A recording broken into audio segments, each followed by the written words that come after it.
எங்கள் தேவனாகிய ஆண்டவரின் பிரியம் எங்கள் மேல் இருப்பதாக. எங்கள் கைகளின் கிரியை எங்களிடத்தில் உறுதிப்படுத்துமாம். எங்கள் கைகளின் பிரயாசங்களை எங்களிடத்தில். இந்த மாதம் எல்லாரும் உங்கள் வலது கையை நல்லா உயர்த்தணும். கர்த்தர் நம்முடைய the work of our hands, இங்கிலீஷில் என்னுடைய கையின் கிரியைகளை ஆண்டவர் எஸ்டாப்ளிஷ் பண்ணணும். எவ்வளோ வருஷம் செயல்பட்டீங்க, ஆனால் அது ஒரு ஒரு ஒரு ஒரு தீர்வுக்கு கொண்டு வர முடியல. இந்த வாரம் நம்ம ஜெபிக்கிற ஜெபத்தால் என் கைகளால் நான் செய்கிற எல்லா விஷயங்களும் கர்த்தர் எஸ்டாப்ளிஷ் பண்ணணும். அந்த செல்வத்தால், அந்த கையின் கிரியைகளால் எதையெல்லாம் நான் கட்டி முடிக்கணுமோ, செஞ்சு முடிக்கணுமோ, எதெல்லாம் நான் சாதிக்கணும்னு நினைக்கிறேனோ, எல்லாரும் வலது கையை உயர்த்தும் போது இந்த வசனத்தை சொல்லி உங்களுக்காக ஜெபிக்கிறேன்.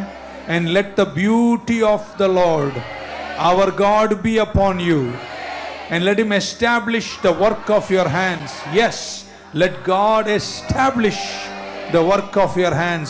உங்கள் கரத்தின் கிரியைகளை கர்த்தர் உறுதிப்படுத்த போகிறார்.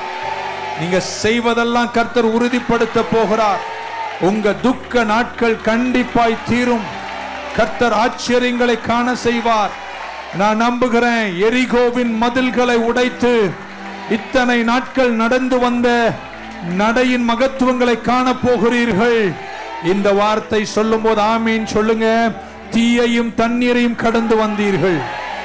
பாரங்களை இடுப்பின் மேல் ஏற்றி வைத்தார்கள். கஷ்டங்களை சகித்தீர்கள்.